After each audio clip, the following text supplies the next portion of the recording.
Madame, Monsieur, bonsoir. Bienvenue ici à l'école de commerce Kedge Business School à Talence. Dans ce troisième numéro de Questions de choix, nous recevons ce soir un scientifique, un généticien, un chercheur qui s'intéresse à la santé de l'homme et à la place de l'homme dans la société. Axel Kahn est ce soir l'invité de Questions de choix. Clémence, bonsoir. Bonsoir. Vous êtes étudiante à l'école d'architecture et à Paris, vous êtes allée à la rencontre d'Axel Kahn. Oui, c'est vrai qu'avant de préparer l'émission, je connaissais très peu d'éléments de la vie d'Axel Kahn. Et cette rencontre privilégiée a été l'occasion de mieux connaître ce grand humaniste, finalement. Axel Kahn, bonsoir. Bonsoir. Merci d'avoir accepté l'invitation de Questions de choix. Alors Clémence est venue à votre rencontre chez vous. Elle est revenue, je l'ai déjà vue. Absolument. Et Clémence a noté 3 images fortes chez vous. La première, c'est une photo, celle de votre père. Quel poids a-t-il eu dans votre vie ? Vous savez, Clémence, mon père s'est donné la mort à 54 ans. Il m'a laissé une lettre dans laquelle il m'enjoignait d'être raisonnable et humain. Si bien qu'ensuite, chaque fois que j'agissais, que je décidais, je me demandais si mon père aurait considéré que, en la circonstance, je me comportais de manière raisonnable et humaine. Une place considérable. Il y a un deuxième élément, je pense, qui est très fort dans votre vie, c'est les voyages. Vous avez énormément de livres sur l'ailleurs, vous avez même un globe terrestre dans votre salon. Qu'est-ce que ça représente pour vous, les voyages ? Les voyages, ça représente 2 aspects, la beauté et l'humain, et la beauté de l'humain. Un des gains de la pensée morale, c'est de considérer que ceux qui sont là-bas, où je ne suis pas encore allé, mais où je pourrais aller, valent tout aussi bien que ceux ici, à côté de moi, que je côtoie. Ça, c'est un des éléments fondamentaux de mon combat humaniste. Et il y a un troisième élément clé de votre vie. En 2013 et 2014, vous avez décidé de parcourir la France à pied, des Ardennes au Pays Basque et du Finistère jusqu'à Menton. Déjà, pourquoi le faire à pied ? D'abord, je marche depuis que je suis tout petit garçon. J'ai de ma vie toujours marché. Quand j'ai lu Chemin faisant de Jacques Lacarrière, qui avait fait quelque chose comme cela, je m'étais décidé à mettre mes pas dans les siens. Il a fallu que je trouve le moment. Et donc, j'allais à la quête de la beauté, de la pensée également, et de la beauté et de la pensée dans un pays qui m'est très cher, c'est où je suis né.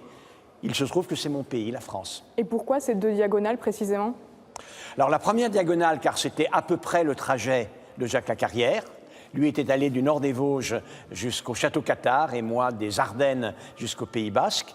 Et lorsque j'ai fini ma première diagonale, je me suis demandé qu'est-ce que je vais bien pouvoir faire après. Et rien ne m'a semblé plus intelligent que de refaire la même chose, mais pas totalement la même chose. Alors vous voyez, une première diagonale, la deuxième, il fallait qu'elle fût en diagonale. Et ben voilà, ça c'est ma croix imposée sur ce pays que j'aime, le nôtre. Alors Clémence, vous avez eu également la chance de marcher à côté d'Axel Kahn à Paris cette fois-ci. Un moment de confession, on regarde ce questionnaire de Proust et on se retrouve ensuite avec l'ensemble des étudiants. Merci Clémence. Quel est le trait principal de votre caractère ? Sans doute la volonté. J'ai une devise dont je faisais l'écho d'ailleurs aux étudiants et étudiantes des grandes écoles dont j'étais le parrain, qui est « oser vouloir ». Et vous voyez, moi je crois que je suis un monsieur qui très tôt a osé vouloir. D'accord. Et quel est le trait par contre chez l'homme que vous détestez le plus ? Je dirais que il y en a plusieurs. Je pense quand même que c'est le mépris. Je ne supporte pas. Je trouve que le mépris est criminogène. Et je crois que c'est une négation de l'humanité de l'autre. Et donc je ne supporte pas les êtres qui sont méprisants. Justement, vous avez souvent le sourire. Quelle est la signification de ce sourire et de ce rire percutant ? Alors les deux ont la même signification, incontestablement une certaine joie de vivre. Une joie des rencontres. Je suis content d'être avec vous. Donc c'était extrêmement agréable. Et donc je le manifeste par un sourire. Imaginons que je sois lugubre en marchant à vos côtés.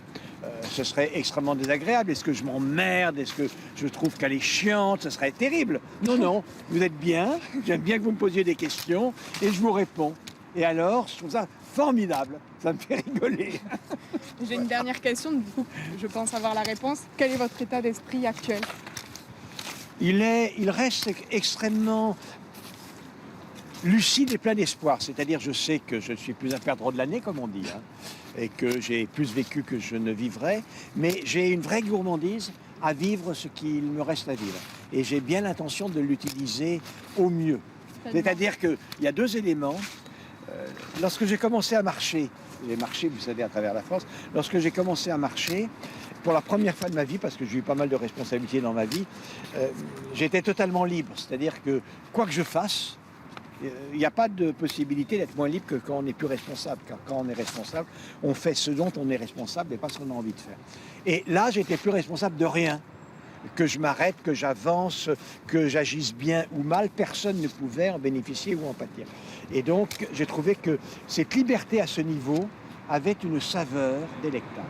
Et maintenant, après ces marches, plus encore qu'avant, personne n'est capable de me faire faire ce qui m'emmerde. Donc vous voyez, si je vous réponds, c'est que ça ne m'emmerde pas. On se retrouve donc ici au cœur de la cafétéria de l'école Kedge comme promis. Axel Kahn, je vous présente les étudiants de Kedge et de l'école d'architecture qui ont lu vos ouvrages et qui ont préparé de nombreuses questions.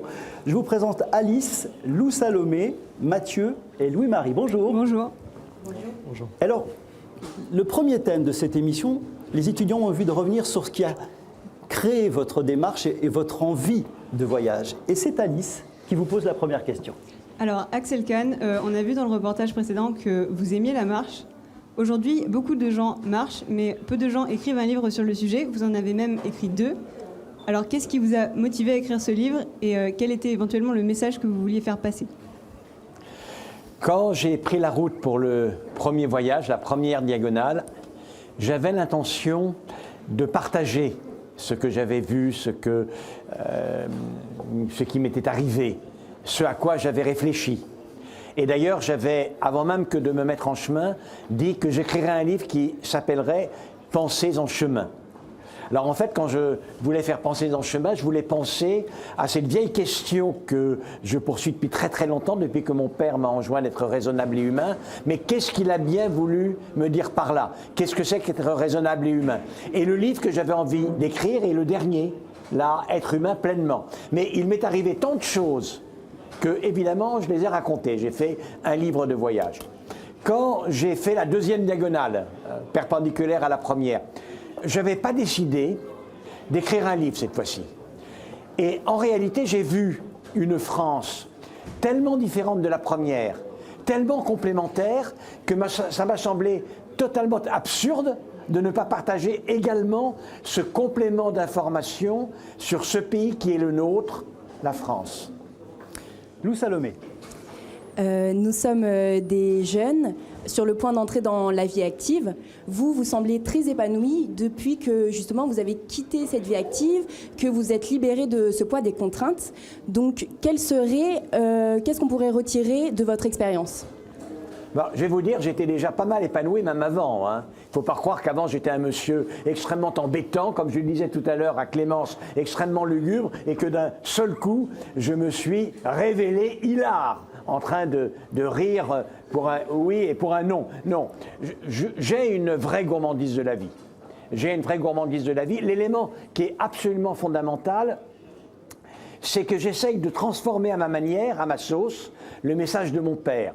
Mon père donc finit en me demandant dans la lettre qu'il m'écrit avant de se jeter d'un train, d'être raisonnable et humain, je l'ai dit, mais au départ, sa lettre commence en disant « Je m'adresse à toi, Axel, comme étant capable, celui qui est capable de faire durement les choses nécessaires. » Et après, j'ai compris que mon père me disait « Sois raisonnable, utilise ta raison avec humanité afin de déterminer ce que tu juges nécessaire. Quel est le chemin de ta vie, le but de ta vie. Prends des précautions, essaye vraiment de le déterminer avec attention. Mais attention, une fois que tu l'auras déterminé, alors fais-le durement si nécessaire. » Et voilà, c'est ce que je vous dis aussi. Et là, je suis absolument certain, vous serez aussi optimiste et joyeuse et en fait heureuse que moi. Mais cette marche, Axel Kahn, est-ce que vous seriez autorisé à la faire plus tôt dans votre carrière? Là, vous avez attendu peut-être d'avoir moins de responsabilités? Oui, j'ai marché toute ma vie, je vous ai dit. C'est-à-dire que dès que j'avais... Là, c'était des périples qui prenaient 7 mois d'une année. Oui, donc... mais ça, je ne pouvais pas.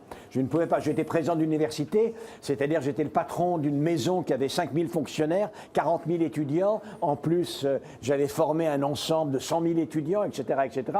Vous imaginez bien qu'il était totalement impossible que je m'absente pendant 3 mois. Je m'absentais pendant 4 jours, c'était déjà terrible. J'avais 120 ou 150 parapheurs après à signer. Et donc j'ai attendu d'en avoir la possibilité. Mais auparavant, quand j'étais en vacances, de toute façon, je partais sac au dos avec les crampons, le piolet, sur les chemins et en montagne. Hein. Alors je ne veux pas prendre les questions des étudiants, mais est-ce que la question, c'est pas un petit peu, est-ce que ces étudiants qui ont 20 ans... Est-ce que j'ai besoin d'attendre justement la fin de ma vie professionnelle, comme peut-être vous l'avez fait, pour me permettre de me libérer de ce poids ? Ou est-ce que j'aurais plutôt intérêt à le faire maintenant, alors que je ne suis pas encore entrée dans la vie active? Se faire plaisir dès que possible, en fait. Je vais vous dire, si vous n'êtes pas capable de vous faire plaisir dans le cadre de votre vie professionnelle, je vous plains. Donc commencez par vous faire plaisir dans votre vie professionnelle. Ayez envie de faire ce que vous êtes tenu de faire dans votre vie professionnelle. Ça, c'est la meilleure chose. Et puis la vie professionnelle, malgré les réseaux, malgré le fait qu'on est de plus en plus connectés, on arrive tout de même à s'en évader aujourd'hui. Et quand vous vous en évadez, faites-le comme vous en avez envie. Pas de manière irresponsable. Vous aurez, j'imagine, une famille, des enfants, et vous assumerez ces responsabilités. Mais c'est une joie aussi d'assumer ces responsabilités. Donc, n'attendez pas d'être aussi libre que je le suis pour être totalement heureuse. Vraiment, vous le pouvez. Alice. Pendant votre vie, vous avez fait donc énormément de choses. Vous avez été d'abord généticien, président d'université, écrivain. Au final, dans laquelle de ces activités vous vous êtes senti le mieux? L'activité que l'on appelle une vie d'homme. Tout, en fait. C'est-à-dire toute. Je suis un homme qui est un grand lecteur et je suis également un lecteur et un écrivain des chapitres de ma vie. J'aime bien les différents chapitres de ma vie. Il est rare que je jette un regard désolé sur les chapitres. Ça ne veut pas dire que je sois autosatisfait. Des fois, j'aurais pu faire mieux, je le sais bien. Mais il est rare que je sois totalement insatisfait. Mais quand j'ai tourné la page, je fais autre chose. Totalement, sans regret. Sans regret. Et c'est vrai encore aujourd'hui. J'ai fait beaucoup de choses qui m'ont beaucoup plu. La recherche, l'éthique, l'industrie, l'université, un institut de recherche. Et maintenant, je fais autre chose. Et je suis totalement dans ce que je suis en train de faire. Et particulièrement aujourd'hui à Bordeaux. On enchaîne avec une question de Louis-Marie. Oui, vous expliquez dans votre deuxième marche que vous êtes passé par ce que vous appelez la diagonale du vide. La première marche. Première marche, excusez-moi. Au nord-est de la France. Et je me demandais, pourquoi est-ce que vous utilisez cette expression et qu'est-ce qu'elle désigne véritablement dans ce que vous avez vu? Cette expression n'est pas de moi. C'est une expression que vous allez apprendre, en tout cas dans l'école d'économie, puisque elle a été décrite par des économistes, par des géographes. C'est la région, à peu près sur une diagonale, du nord-est au centre-ouest, qui est de loin la plus éprouvée de toute la France par les crises industrielles. Pensez donc, pendant 1500 kilomètres, chaque fois que j'arrivais au niveau d'un ancien bassin industriel, j'étais dans des communes qui avaient perdu les 2/3 de leurs habitants, dans lesquelles 50 à 70% des habitants vivaient des minima sociaux, où le chômage total, celui que l'on appelle de catégorie A, était toujours supérieur à 22%. Depuis la pointe des Ardennes jusqu'à Decazeville, en Aveyron. La diagonale du vide, c'est cela. C'est l'Ardenne sans fonderie, c'est la Lorraine sans sidérurgie, c'est la vallée de la Loire sans rien, c'est Decazeville sans mine et sans houille, sans sidérurgie, etc., etc. C'est la diagonale du vide. C'est très éprouvant. Je savais qu'elle existait, mais je ne savais pas qu'on pouvait l'éprouver physiquement aussi douloureusement que cela. Et justement, pourquoi est-ce que vous avez voulu aller traverser cette diagonale du vide précisément? J'ai pas voulu. J'ai voulu aller des Ardennes au Pays Basque. Et lorsque j'ai décidé d'aller des Ardennes au Pays Basque, c'était parce que, je l'ai dit tout à l'heure à l'un de vos camarades, c'était parce que Jacques Lacarrière, qui m'a inspiré initialement il y a quelques décennies de cela, lui était allé également du nord-est au sud-ouest. Et donc, comme je voulais mettre mes pas dans les siens, ma première diagonale devait être du nord-est au sud-ouest. Alors, vraiment à l'extrême du nord-est, la pointe des Ardennes, et à l'extrême du sud-ouest, la frontière pyrénéenne espagnole, et puis le Pays basque. Il se trouve que sur 1500 km, c'est la diagonale du vide. J'y peux rien, c'était comme ça. Donc, je ne le voulais pas, mais je l'ai pris comme un coup. Je l'ai éprouvé, naturellement. Et cela, dès le premier jour. Dès le départ de Givet, qui est une ville qui, aujourd'hui, ne peut subsister pratiquement que parce qu'il y a une très grande centrale atomique à côté, la centrale de Chooz, avec des retombées financières, naturellement, mais où pratiquement toute industrie, toute activité économique de cet ordre-là, primaire, voire secondaire, car les commerces également s'étiolent, a disparu.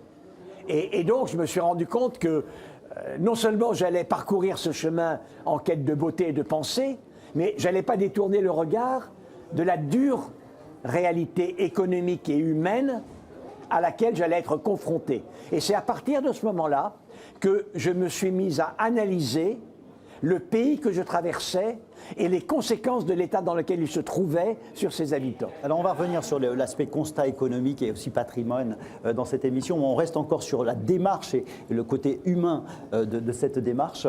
Et donc c'est Mathieu qui donc pose la question suivante. Voilà, donc justement au niveau des fondements de votre démarche, vous êtes un homme de science, vous avez eu l'occasion de réfléchir sur l'homme, sur sa vie, sur sa valeur. Vous dites athée, d'après ce que j'ai compris. Est-ce qu'on peut déceler une forme de spiritualité dans votre démarche ? Alors, je ne dis pas que je suis athée. On pourrait le dire, parce que je ne fais pas l'hypothèse d'un Dieu, je ne fais pas l'hypothèse d'une transcendance. Mais souvent, on utilise le terme athée comme les ennemis de la religion. Moi, je trouve que la religion, croire ou ne pas croire, est un élément purement individuel. Et donc, je n'ai rien à dire de la foi des autres, strictement rien à dire. Il se trouve que moi, je n'ai pas la chance d'avoir la foi, que voulez-vous. Je l'avais quand j'étais petit, et puis un jour, elle est tombée par terre comme ça, elle s'est cassée, et je ne l'ai jamais retrouvée. Et donc, je suis agnostique. J'utilise le terme agnostique. Alors, ça dépend de quelle spiritualité vous parlez. Spiritualité, c'est ce qui a trait à l'esprit, n'est-ce pas? Bien sûr. Voilà. Je ne fais pas l'hypothèse d'un esprit transcendantal. Et donc, une spiritualité religieuse, non, je n'en fais pas l'hypothèse. Mais quand je parle du plaisir éprouvé, partagé, confronté à l'émotion que suscite la beauté, c'est une forme de spiritualité. Et de transcendance dans cette démarche, justement. C'est un élément fondamental. C'est un élément fondamental. J'ai été vraiment soumis à l'épreuve du sublime, plusieurs fois, mais notamment dans la basilique Sainte-Foy, l'abbatiale Sainte-Foy de Conques, où tout se mêlait. La lumière, la musique, la beauté des chapiteaux romans, etc. Et j'ai été pris de cette joie absolument immense que l'on appelle le sublime parce que rien n'existe qui peut la surmonter ou la dissiper sur le moment. Et le fait que dans cette abbatiale, à ce moment-là, il y avait moi qui ne croyais pas au ciel, et puis il y avait des centaines de pèlerins sur le chemin de Compostelle qui y croyaient, m'a donné à toucher du doigt une forme de spiritualité sans transcendance, mais qui a accru mon plaisir, certainement, mon émotion. Alors, vos réponses nous permettent d'introduire le deuxième thème que nous avons retenu dans cette émission. Vous êtes allé à la rencontre de territoires, de populations. Et ces deux diagonales vous ont permis donc de faire des rencontres. Qu'en reste-t-il? Ce sont les questions que se sont posées les étudiants. Et c'est Mathieu qui vous pose cette première question également. J'ai grandi à Menton. Je suis venu étudier ici à Bordeaux. Je m'apprête aujourd'hui à partir à l'étranger dans le cadre d'un échange universitaire et plus tard, je ne sais pas dans quel pays je travaillerai. Je me rends compte que notre génération est très mobile et je me demande quel sens on peut donner à cette valeur, à cette notion de racine dont on parle tant. De racine. Racine. Alors, la notion de racine doit être prise avec précaution. Parce que mon frère Jean-François souvent fait remarquer qu'il y a une grande différence entre nous et les plantes, c'est que les plantes sont enracinées et ne bougent pas alors que nous bougeons. Mais justement parce que nous bougeons, nous forgeons en nous rappelant d'où nous venons. Et nos racines, c'est la possibilité d'établir une continuité, savoir qui étaient nos parents, nos grands-parents, savoir où ils vivaient. On les a quittés et on peut les quitter. On n'est pas enraciné. mais on n'est pas dans l'oubli de ses racines. Par conséquent, connaître ces éléments de notre passé ou alors de nos ancêtres, c'est une manière de rétablir notre position dans la continuité d'une histoire et d'un lignage. C'est très important pour élaborer, pour édifier une personnalité humaine. Lou Salomé. Dans votre livre Pensées en chemin, vous nous parlez d'une fracture entre ville et campagne délaissée de France. Et vous constatez que les territoires ruraux qui s'en sortent le mieux sont ceux qui ont conservé une identité forte. Est-ce que j'ai bien compris ? Presque.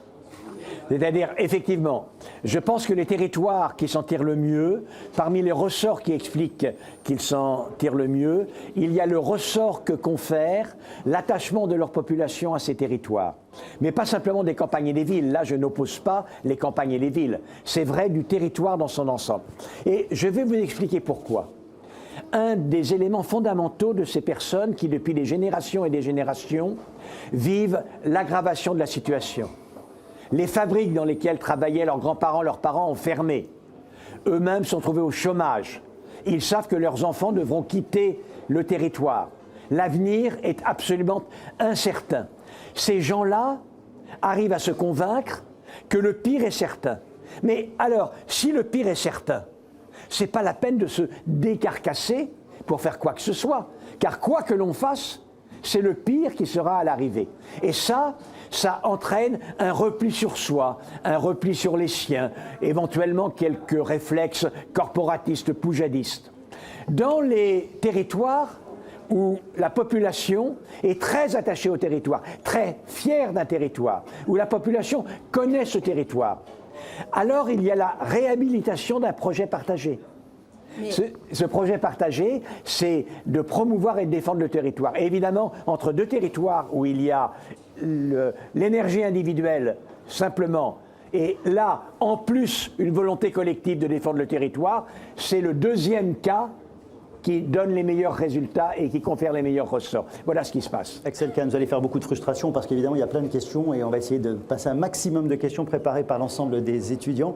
Et c'est Alice qui a une question à vous poser à nouveau. Du coup, toujours dans le même livre, Pensées en chemin, on sent que vous êtes parti dans ce livre dans une sorte de quête du beau. Vous parlez de beaux paysages, vous parlez aussi de beaux bâtiments. Vous parlez surtout notamment des églises énormément. Donc, est-ce que vous êtes un amoureux des vieilles pierres ? Je suis un amoureux de la beauté. Et quand je vois une vieille église ou un vieux bâtiment, j'éprouve la beauté de ce bâtiment, mais j'éprouve également l'admiration pour l'énergie qui a habité les bâtisseurs, l'admiration pour la foi des femmes et des hommes de foi qui ont conçu et qui ont bâti ces églises en particulier. C'est pour moi un motif de surprise, d'interrogation et d'émotion, certainement. Alors moi, ce qui m'a surpris, c'est que vous parlez quand même très très peu des bâtiments contemporains. Donc je suppose que vous avez dû en croiser quand même dans votre voyage. Alice est en école d'architecture, vous l'avez compris. Hein. Étudiante en architecture. Et du coup, il n'y a aucun bâtiment contemporain que vous avez trouvé beau sur votre parcours ? Parce qu'en race campagne, il n'y a pas beaucoup de bâtiments contemporains. En race campagne, on voit des églises, on voit des vieux châteaux, on voit des demeures seigneuriales dans le Gers, etc., etc. Mais j'aime beaucoup l'architecture contemporaine, mais elle est urbaine pour l'essentiel. J'ai connu une période où, on va dire, l'architecture a été extrêmement peu productrice de beauté. Et puis, j'ai vu commencer à voir construire à Paris, par exemple, le palais de l'UNESCO, le palais du CNIT, puis bien plus tard, évidemment, la Grande Arche. Aujourd'hui, le bâtiment Louis Vuitton de la Fondation Louis Vuitton, qui est, à mon avis, un prodige d'architecture. Je suis extrêmement intéressé par l'architecture moderne, mais ça n'est pas en race campagne que je la vois. Et donc, comme dans ces livres, je parle avant tout de ce que j'ai vu durant mes diagonales, c'est la raison pour laquelle je n'en parle pas. Alors justement, Lou Salomé a une question également sur cette thématique. Justement, je serai bientôt architecte. Et est-ce qu'il y a certaines valeurs que vous souhaiteriez retrouver dans les bâtiments que nous allons bientôt concevoir ? Un bâtiment a 3 fonctions évidentes. J'imagine que vous les connaissez très bien. Premièrement, c'est d'offrir l'abri.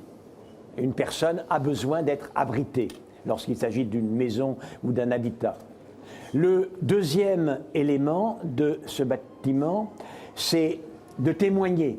C'est très intéressant de voir, et j'espère que vous autres architectes modernes, vous pourrez vous réapproprier cela. Vous voyez des bâtiments du XIIe, du XIIIe siècle. Je me rappelle notamment les hospices de Tonnerre, les hospices qui ont été construits sous l'égide de Marguerite de Bourgogne. Les architectes, les charpentiers de l'époque, se sont demandé quels matériaux utiliser pour que ce bâtiment soit, autant qu'ils puissent le dire, éternel. C'est-à-dire, il témoigne pour toute la suite des hommes et des générations. Je ne suis pas sûr que les bâtiments modernes aient vraiment cette qualité-là. Et puis la troisième fonction, évidemment, c'est une fonction de création. Il y a, je vais parler du bâtiment Louis Vuitton, de la fondation Louis Vuitton, il y a évidemment une fulgurance créatrice en architecture dans ce bâtiment, dans quelques autres bâtiments aussi. Et l'amoureux de la beauté que je suis est également sensible à cette beauté-là et à cette créativité-là. Alors Axel Kahn, nous allons également rencontrer nos internautes dans le cadre de cette émission, puisque l'émission est diffusée en direct sur notre site internet.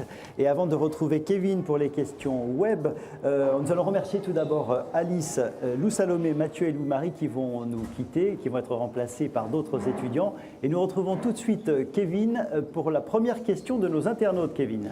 Bonjour Axel Kahn, bonjour Franck. Bonjour Kevin. Alors l'émission fait beaucoup réagir sur les réseaux sociaux, notamment sur Twitter. Et la première question nous vient de Lucie, qui vous demande, après la France, l'Europe? J'ai beaucoup voyagé en Europe. Vraiment beaucoup, en tant que scientifique, en tant que touriste, surtout en tant que scientifique. Je connais tous les pays d'Europe, je crois. Il faudrait que je me les remémore, mais je les connais strictement tous. Et quand je suis dans les différents pays d'Europe, comme je marche, je suis toujours à pied, je marche autant que je le peux. Cela étant dit, pour ces grandes marches, ces grandes diagonales, il y a maintenant dans ces marches aussi comme le rappel d'une connivence physique, d'un plaisir, d'une unité avec une mère nourricière qui est, je l'ai dit, cette France que j'aime tant. Donc je continuerai à faire ces grandes marches en France. D'accord.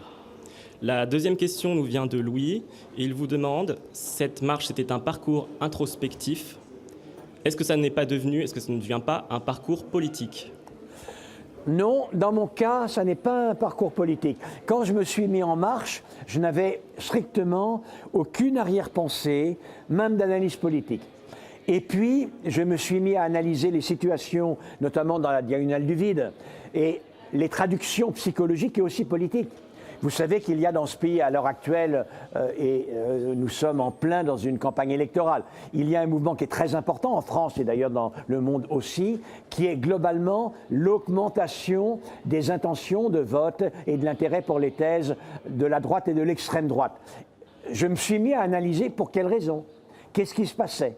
Mais voyez, au départ, ça n'était pas la volonté de faire une analyse politique, mais un besoin. Je voulais comprendre ce à quoi j'étais confronté. D'accord.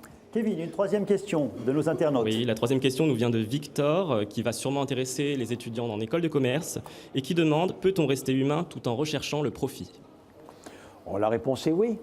Le profit, sous telle ou telle manière, j'imagine qu'il y a très longtemps que les marchands, les commerçants cherchaient également une satisfaction personnelle de leur commerce.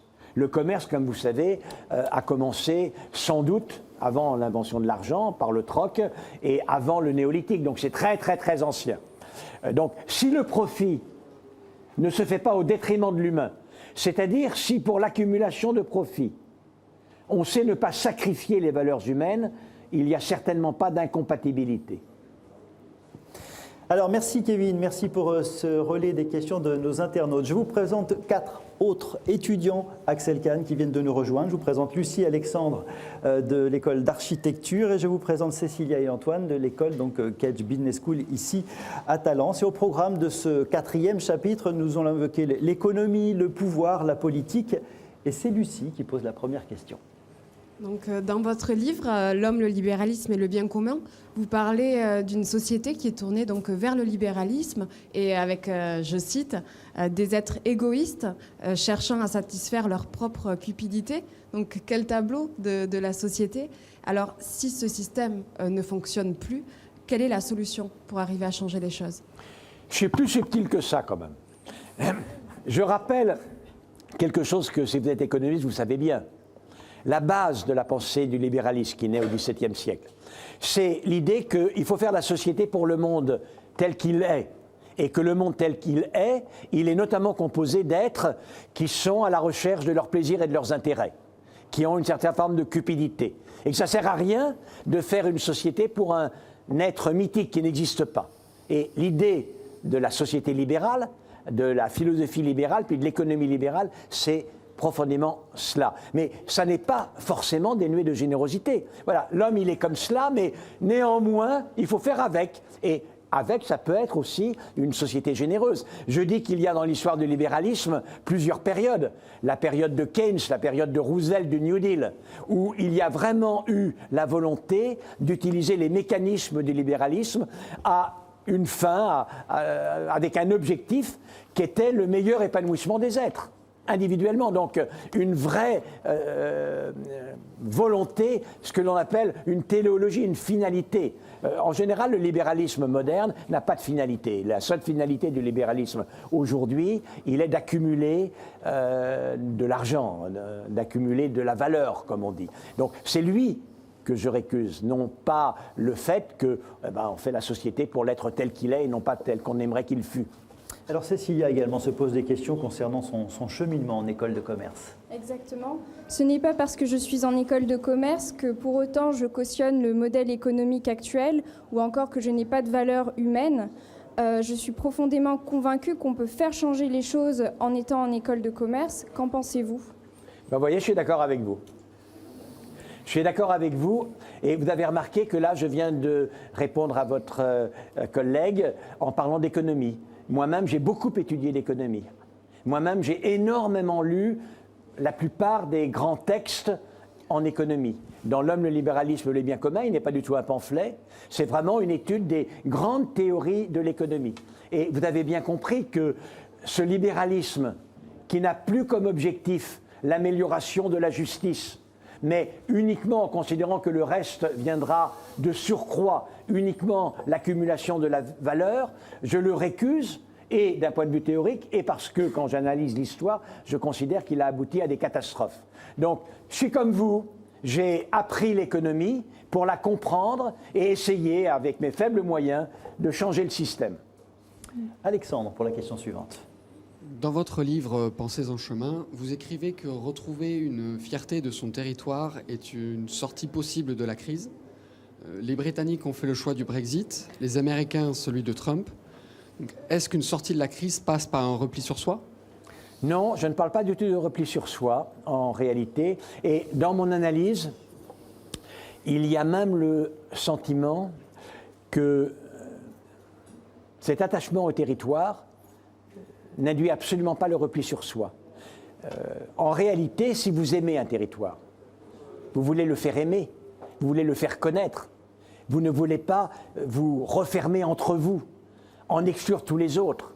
Je veux dire, la xénophobie, le racisme, ces attitudes-là donnent une image hideuse du territoire et du pays, totalement incompatible avec un patriotisme des bras ouverts que j'appelle de mes voeux. Donc, lorsque vous êtes breton et que vous êtes attaché à la Bretagne, bon, vous êtes attaché à la Bretagne, mais il n'empêche que la Bretagne, elle est à côté de la Normandie, qui est à côté de l'Île-de-France. Vous rétablissez la continuité. L'attachement au territoire amène plus à la reconnaissance de la valeur de la nation et, je l'espère, à la valeur du regroupement supranational, l'Europe, que le repli sur soi. Du repli sur soi, de ses intérêts, du sentiment de frustration dans laquelle on se trouve à l'idée de nation, à l'idée d'Europe, il y a des années-lumière. Pas de l'attachement au territoire, à la nation et au regroupement supranational. Antoine, question suivante, Antoine. Oui, alors, on l'a vu, vous avez occupé différents postes, et à un moment donné, vous avez décidé de vous tourner vers la politique. Est-ce que vous pensez que la politique, c'est le seul moyen pour changer les choses ? Alors, dans la réalité, c'est pas ça. Je n'ai pas du tout essayé de me tourner vers la politique. Je m'intéresse à la vie politique depuis que je suis tout jeune homme, on va dire. J'ai commencé à militer vraiment quand j'avais 15-16 ans et j'ai milité intensément. Et puis justement, quand j'ai eu 34-35 ans, j'ai pris la décision de ne pas faire de la politique un métier, de ne pas chercher une fonction élective. J'ai été chercheur, j'ai été médecin, vous connaissez vraiment ma carrière. Vous faites allusion au fait que j'ai affronté François Fillon pour les législatives. Ben, ce qui se passe en réalité, c'est que François Fillon se présentait dans la circonscription qui était la mienne, où était mon université, et que le maire de Paris m'a proposé de le défier. Mais si le maire de Paris m'a proposé de le défier, c'est que, comme il n'y avait aucune chance de succès, aucun membre de son parti, le Parti socialiste, ne voulait s'y coller. Enfin, on voulait opposer à Fillon une pointure. Donc on considérait que Cannes était une pointure, mais aucune pointure socialiste ne voulait y aller. Donc j'ai trouvé, moi, que c'était intéressant, que ça ne manquait pas de gueule, réellement, d'y aller. Mais j'ai nullement voulu me réorienter en politique. Ma victoire était totalement impossible. Axel Kahn, peut-être qu'en creux, la question d'Antoine, c'est est-ce que le seul moyen de faire bouger la société aujourd'hui, c'est de faire de la politique, ou est-ce qu'on peut faire bouger la société en occupant d'autres fonctions ? On peut faire bouger la société en occupant d'autres fonctions, à condition de ne pas se désintéresser de la politique.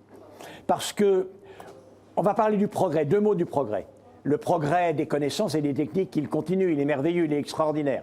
Et pour quelle raison y a-t-il tant de gens aujourd'hui qui doutent du progrès pour l'homme dans le futur et qui disent qu'ils craignent que leurs enfants soient plutôt moins heureux qu'eux qu'ils ne sont eux-mêmes, ce qui est la négation réellement du progrès? C'est parce qu'on a oublié de faire en sorte que, explicitement, les nouveaux pouvoirs qui viennent de l'acquisition des connaissances, de la maîtrise des techniques et de l'accumulation de l'argent soient des moyens au profit de l'homme. Si on veut que tout ça, ça soit des moyens au profit de l'homme, il y faut un projet politique. Il n'y en a pas d'autre. Et donc on ne peut pas se désintéresser naturellement de la politique. Lucie. Dans le cadre de notre projet en architecture, on travaille sur la création d'une banque qui met en service un nouveau type de monnaie, qui est la monnaie locale, donc à l'échelle de la Nouvelle-Aquitaine. Donc socialement parlant, c'est un vecteur d'identité commun, mais pensez-vous que économiquement, c'est parlant? Alors il y a beaucoup d'exemples dans le monde entier à l'heure actuelle, y compris dans les territoires français, de nouveaux moyens d'échange, de monnaie locale. Ils portent beaucoup de noms et j'en ai vu réellement plusieurs. Ma vision est contrastée. Il y a un côté très positif. C'est que, incontestablement, il s'agit d'un élément qui joue un rôle de lien au niveau d'une collectivité locale. Incontestablement. Et donc ça, c'est très positif. Ça va tout à fait de pair avec des solidarités locales. Le côté auquel il faut faire attention, c'est que, évidemment, pour le grand capital, les grands mouvements financiers, c'est un non-événement. En aucun cas, c'est capable d'avoir un effet sur les grands mouvements politiques et financiers du globe. Et bien évidemment, si, fort des moyens de solidarité que l'on a repérés au niveau local, on cesse de s'intéresser à l'avenir et au développement du monde, alors on peut en arriver à une forme d'égoïsme plus grave encore que ce que nous vivons. Donc oui, mais il faut faire attention. Lucie, est-ce que vous avez une relance peut-être sur votre projet? Oui, en fait, on essaye de créer une banque qui a une portée beaucoup plus humaine, en quelque sorte. Donc pour vous, qu'est-ce que ça serait, une banque plus humaine? Qu'est-ce que c'est qu'une banque? Une banque, c'est un institut, une organisation financière qui aide, quelle que soit la monnaie, qui aide les personnes en leur permettant de faire le meilleur usage de la monnaie. Épargner, qu'on puisse leur prêter, etc., etc. Que quand ces personnes veulent entreprendre des mini-projets, des grands projets, ils puissent le faire. Que la banque ne soit pas simplement un moyen de s'enrichir au détriment des gens qui l'utilisent. Si on veut faire des banques solidaires, il en existe, hein. Il y en a eu dans l'histoire. Si on veut faire des banques solidaires de cet acabit-là, eh ben banco, bravo, bonne chance. Cécilia, question suivante. Avant, enfants, parents, grands-parents vivaient sous le même toit. En sillonnant la France, vous vous êtes sans doute rendu compte que ce n'était plus trop le cas. Pourquoi une telle rupture et finalement comment recréer le lien social entre les générations? Oui, c'est une question très importante que vous posez là. Il y a plusieurs réponses. La première, c'est le logement dans les villes. Le logement ne permet pas d'accueillir l'arrière-grand-mère, la grand-mère, les petits-enfants, etc., etc. Donc ça, c'est un premier point. Le deuxième, c'est le fait que, et c'est très bien, je m'en réjouis très profondément, c'est que les hommes et les femmes travaillent les uns et les autres, et il n'y a pas quelqu'un qui est dévoué, on va dire, à l'entretien de la maison, y compris à l'entretien des anciens qui peuvent être dans la maison. Le troisième élément, et lui, beaucoup plus encore préoccupant, c'est que, alors qu'il y a de plus en plus de personnes âgées, il y a un moment du grand âge où les personnes sont considérées comme inutiles pour la société. On parle de la silver economy. Et évidemment, des gens qui ont mon âge, c'est fantastique, parce qu'ils ont tout plein de sous, ils en ont gagné durant leur vie, et donc ils ont un pouvoir d'achat, et on peut développer tout plein d'activités pour ces gens-là. Mais il y a un moment, je ne sais pas quand ça se produira chez moi, où les gens, ils consomment plus tellement de plaisir, de rien du tout, ils consomment des soins. Donc ils se mettent à coûter et non plus à rapporter dans le domaine économique. Et là, il y a une question, ces gens-là, notre société considère qu'ils sont tellement loin de l'idéal de la réussite et de la vie désirable qu'on a tendance à les isoler dans les endroits où ils ne viennent pas contaminer la vie familiale que l'on cherche heureuse. Et en effet, c'est le fait que ces personnes extrêmement âgées, de la fin de leur vie, sont alors réunies dans des maisons de retraite hors de l'ambiance familiale. Évidemment, pour elles, il s'agit d'une aggravation de la situation.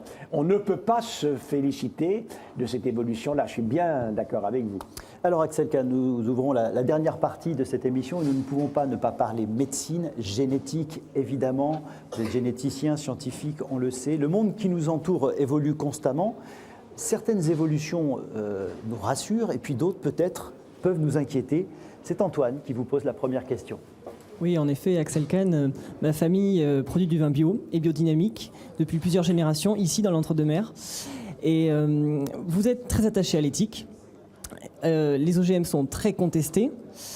Et si j'ai bien compris, vous semblez les défendre. Pourquoi ? Moi, je ne défends pas particulièrement les OGM, ils ne me font pas peur, c'est différent. C'est-à-dire que j'ai été en fonction, parmi les nombreuses choses que j'ai faites, j'ai été effectivement le président d'une commission qui donnait son avis. Et donc j'essayais de faire en sorte que la commission travaille le mieux possible et donne les meilleurs avis possibles, en dehors de toute sympathie ou antipathie. Quand on craignait que ce soit un danger pour la santé, mais même, si vous voulez, pour les équilibres économiques, etc., on donnait un avis défavorable. Lorsque l'on considérait qu'il n'y avait pas de danger de cet ordre, comme on n'avait pas d'antipathie a priori, on donnait un avis favorable. Ça reste tout à fait ma position. J'ai aucune raison d'être favorable à cette manière de faire de nouvelles variétés végétales, mais je ne vois pas pourquoi j'aurais également de raison d'être défavorable. Lucie, question suivante. En traversant la France, vous avez été au contact de ces territoires ruraux, en quelque sorte, qui ont subi des transformations importantes, qui sont parfois même à l'abandon. Donc avec votre expérience et votre recul, avez-vous constaté une urgence écologique, c'est-à-dire des situations inquiétantes et critiques, vraiment en termes d'écologie ? Alors tout d'abord, la ruralité va moins mal que le monde industriel. Et il faut le savoir, on ne le dit pas toujours. Là où j'ai marché dans la diagonale du vide, ce que l'on voit, c'est une vraie paupérisation de valeur, diminution de la création d'argent, de la valeur, diminution des habitants. L'agriculture, en revanche, elle, cultive autant de terres qu'elle en cultivait il y a un siècle de cela. Et elle crée autant de valeur. Simplement, évidemment, il y a 10 à 15 fois moins de personnes qui travaillent. Et donc, les territoires sont dépeuplés. Mais ça n'a pas du tout la même signification. Deuxièmement, il se passe des choses fantastiques dans le monde rural. Et aujourd'hui, on assiste à un début de renaissance, de revitalisation du monde rural. Dans mes livres, j'en donne de très nombreux exemples. Les citadins n'en ont pas conscience souvent. Mais c'est tout à fait intéressant. Il y a néanmoins effectivement un problème écologique qui est tout à fait important, une certaine forme d'agriculture totalement mécanisée, calquée sur le principe de la fabrique, de l'usine, aboutit à des résultats qui ne sont pas durables et dont certains sont catastrophiques. Tout cela doit être naturellement révisé de manière importante et je dirais même plus urgente. Le concept que l'on présente aujourd'hui, qui est le concept d'agroécologie, où on peut en même temps poursuivre le but d'une production agricole, y compris rentable, mais de respect de l'environnement, dans le souci de la durabilité, me semble un objectif extrêmement intéressant. Je m'y intègre totalement. Alexandre, question suivante. Les progrès de la médecine sont aujourd'hui aussi remarquables qu'obscurs. Quelle sera la place de l'homme dans la médecine de demain ? La place de l'homme sera toujours importante, en fait, puisque la médecine est totalement focalisée sur l'homme. Le but de la médecine, c'est de rétablir la santé de l'homme. Et donc, s'il n'y a plus d'homme, il n'y a plus de médecine. Le danger par rapport à l'humanité, c'est le danger de l'intelligence artificielle, des robots, des big data, des algorithmes. C'est un autre problème, on n'a pas eu le temps de l'aborder. J'ai beaucoup réfléchi sur ce problème. En revanche, il y a des modifications importantes de la médecine. De plus en plus, effectivement, la partie technique de la médecine, l'examen, le diagnostic, le pronostic, les meilleurs traitements, peut-être même les opérations chirurgicales, ce n'est plus l'homme qui le fera. Ce sont des machines. Car une machine, évidemment, pour faire un diagnostic est potentiellement très supérieure à n'importe quel médecin, même le meilleur. Cela étant dit, on sait très bien que dans la médecine, faire un bon diagnostic, un bon pronostic, etc., c'est très important. Mais il y a également cette relation humaine. Voilà, vous êtes malade. Alors, cher monsieur, comment ça va depuis la dernière fois? Et le petit, comment il va? Vous vous inquiétez pas trop, quand même. C'est ce que moi j'appelle la calinothérapie. Mon fils, qui est médecin-chef à Foch, un hôpital à Paris, appelle ça la bisouthérapie. C'est 50% de la médecine. Pour ce qui est de la calinothérapie et de la bisouthérapie, élément fondamental de la médecine, les machines nous resteront très inférieures pendant très longtemps. Il nous reste 4 minutes dans cette émission et de nombreuses questions encore. On va essayer de répondre assez succinctement. Et c'est Antoine qui pose la question suivante. Oui, justement, je rebondis sur ce que vous disiez. Avec l'évolution de la médecine et de la génétique, notre génération ne doit-elle pas s'inquiéter d'un franchissement des limites éthiques? Je pense par exemple au clonage thérapeutique. Et quels sont les critères qui fondent ces limites? Le critère de base, il est simple. Lorsqu'une connaissance et une technique appliquées à l'homme augmentent les potentialités d'épanouissement de l'homme, que ce soit naturel ou pas naturel, c'est plutôt un progrès pour l'homme. Lorsque ces nouvelles possibilités, ces nouvelles techniques menacent l'homme dans son intégrité, dans sa sécurité, dans son autonomie, dans sa subjectivité, alors sont des menaces pour l'homme. L'éthique, c'est d'essayer de faire en sorte que la balance soit toujours, si on le peut, en faveur des premières possibilités, de la première utilisation plutôt que de la seconde. Presque une dernière question. Cécilia. Aujourd'hui, on vit à 100 à l'heure dans un monde qui va très vite avec les réseaux sociaux, les nouvelles technologies, on le voit bien. Vous avez pris le temps de vous arrêter dans votre vie, en marchant par exemple. Et nous, quand est-ce qu'on s'arrête finalement dans ce monde qui va très vite? Il faut que vous sachiez vous arrêter. Vous pouvez tout faire très vite. Tout faire très vite. Sauf une chose. C'est penser. Prenez du temps par moment pour penser, et pour penser en puisant l'objet de votre pensée en vous. Ce que vous faites, comme moi d'ailleurs, parce que je suis de ce point de vue-là tout aussi branché que vous, c'est connecter sur vos tablettes, vos machines, etc. Mais des fois, vous ne prenez pas le temps de vous déconnecter en permanence. Mais dans ces cas-là, vous ne faites que réagir, vous n'agissez pas. Par conséquent, et la marche en est un moyen fantastique, par moment, fermez l'appareil, déconnectez-vous, essayez de trouver ce à quoi vous allez penser, préparez-vous à accepter la beauté et prenez le chemin. Là, vous serez plus heureuse. Antoine. Merci Axel Kahn. On vient de discuter pendant 1 heure. Et justement, comment avez-vous vécu cette émission? Et surtout, quel regard portez-vous sur la jeunesse? Vous avez remarqué que je m'intéressais à l'humain. Je m'intéresse à l'humain aujourd'hui, mais je m'intéresse à l'humain qui vivra adulte demain. Or, ce monde dans lequel l'humain qui vivra adulte dans le monde de demain, c'est vous, c'est pas moi, c'est vous qui le préparerez. Et par conséquent, pouvoir discuter avec vous, c'est un privilège. Merci.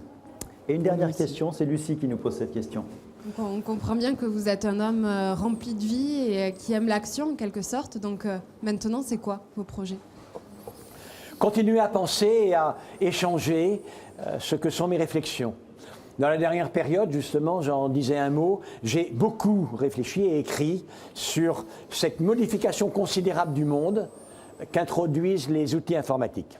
Je pense que ce qui se passe à l'heure actuelle, c'est-à-dire la rencontre des big data, des algorithmes, de l'intelligence artificielle, de la robotique, est un ensemble qui va totalement bouleverser, transformer les sociétés, autant que l'écriture lorsqu'elle est apparue. Je suis absolument certain que dans 20 ou 30 ans, le monde ne ressemblera plus à celui même que l'on connaît. Voilà, j'essaye de réfléchir pour que, ma foi, je contribue à ce qu'on s'y prépare mieux. Merci Axel Kahn. C'est la fin de ce 3e numéro de Questions de choix. Merci d'avoir accepté notre invitation. Merci aux étudiants, merci pour votre travail. Merci aux enseignants qui nous ont aidés à construire cette émission. Merci également à Eric Pio, le réalisateur, aux équipes techniques de France 3 Aquitaine. Et merci à Claire Combe. Excellente soirée. Bonsoir.